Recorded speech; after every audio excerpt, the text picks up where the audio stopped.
April 22nd, 1809, Battle of Eckmühl, Napoleon's victory. On April 22, 1809, the second day of the Battle of Eckmühl unfolded, marking a crucial episode in the War of the Fifth Coalition. The clash, situated near Eckmühl in Bavaria, saw the Austrian army facing off against the formidable forces of the First French Empire, led by the renowned military strategist Napoleon Bonaparte. Napoleon's tactical brilliance was on full display as his forces decisively defeated the Austrian army. The battle culminated in the Austrians being forced over the Danube River in Regensburg, signifying a significant setback for the Austrian forces. The Battle of Eckmühl was a part of a broader campaign that ultimately led to the French Empire's triumph over the coalition of Austrian and Bavarian forces. Napoleon's victory solidified his military reputation and further underscored the effectiveness of his strategic maneuvers on the battlefield. 1836. Texas Revolution. Discovery of Santa Anna after the Battle of San Juanito. On April 22, 1836, a day following the pivotal Battle of San Juanito during the Texas Revolution, a remarkable turn of events unfolded. Forces under the command of Texas General Sam Houston made a significant discovery when some of Santa Anna's fellow soldiers inadvertently revealed the identity of the captured Mexican general Antonio Lopez de Santa Anna. The Battle of San Juanito, fought on April 21, 1836, had been a decisive confrontation between Texan and Mexican forces.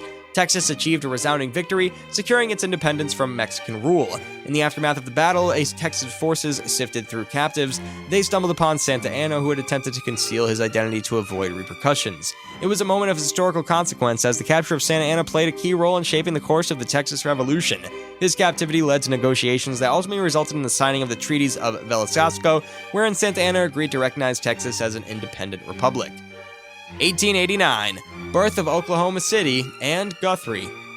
On April 22, 1889, the striking spectacle of the land rush unfolded as thousands of eager settlers raced to claim their share of unassigned land in the Oklahoma Territory.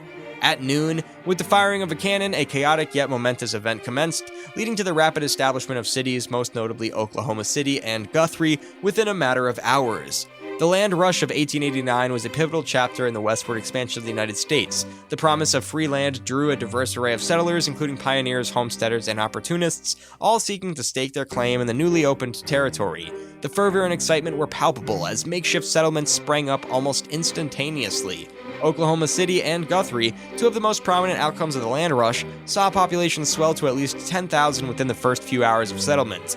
Tents, makeshift settlers, and hastily constructed structures dotted the landscape as the settlers began challenging tasks of building communities from scratch. The land rush of 1889 encapsulated the spirit of the westward expansion, with individuals and families seizing the opportunity for a new beginning. It not only transformed the landscape of Oklahoma Territory, but also played a role in shaping the history and development of the American West. 1898. McKinley's call to action in the Spanish-American War. On April 22, 1898, against the backdrop of the escalating tensions with Spain, President William McKinley took a decisive step in preparing the United States for the Spanish-American War. In response to the intensifying conflict, McKinley issued a call for 125,000 volunteers to join the National Guard and effectively participate in the campaign in Cuba. Simultaneously, Congress, recognizing the gravity of the situation, more than doubled the regular army forces, authorizing an increase to 65,000 personnel. McKinley's call for volunteers represented a rallying cry for Americans to contribute to the war effort. The appeal sought to swiftly bolster the nation's military capabilities and respond effectively to the challenges posed by the conflict with Spain. The enlistment of volunteers from the National Guard was a strategic move to rapidly augment the armed forces with individuals ready to engage in the hostilities. In tandem with McKinley's call, Congress's decision to significantly increase the regular army forces reflected the nation's commitment to confront the Spanish threat decisively. The expanded military personnel would play a crucial role in various threats of the war, including the Caribbean and the Pacific.